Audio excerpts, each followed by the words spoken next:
10 הדיברות למשקיעים, אני רוצה לתת לכם את הקוד האתי של בסדנו, שהוא בהשראת 10 הדיברות. אז אנוכי השם, ולא יהיה לך לדעת ולהזכיר שהכל זה סייעתא דשמיא. תזכרו שבהשקעות, הכל מלמעלה. מה שמספרים לכם, הצלחתי, זה, הצלחת כי היה לך מזל, בסדר? אבל בסוף צריך מזל, סייעתא דשמיא לכל דבר. אצלנו, שלנו זה לגרום לקידוש השם בכל מעשינו, כל ההשקעות שומרות בהלכה. אני ממליץ לכם, אם אתם אנשים לא דתיים, תחפשו דברים שהם אתיים, אוקיי? אם שמירת שבת נדבר עליכם בסדר, אבל גם אם לא, אל תשקיעו לא בקנאביס ולא בנשק ולא בדברים כאלה. למה? אין ברכה בכסף הזה. בסוף צריך שיהיה ברכה. אין ברכה בזה. תשקיעו בדברים טרדישיונל, ויש מספיק ממה להשקיע. לא תרצח. אנחנו מבחינתנו, הלא תרצח זה להטמיע בציבור את הסיכונים שכרוכים בהשקעות. תזכרו שתמיד יש סיכונים, ולא חשוב מה מספרים לכם ומצרים לכם את זה יפה, תמיד יש סיכונים. לפעמים זה שמוכר לכם את ההשקעות, הוא בעצמו לא יודע את הסיכונים. אז תזכרו שתמיד, ואל תשקיעו אף פעם כסף שאין לכם.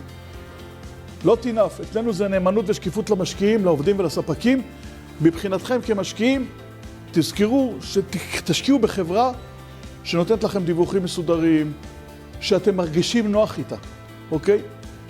לא תגנוב, לבצע הכל ביושר ושקיפות. עוד פעם, זה מתחבר לאותו דבר.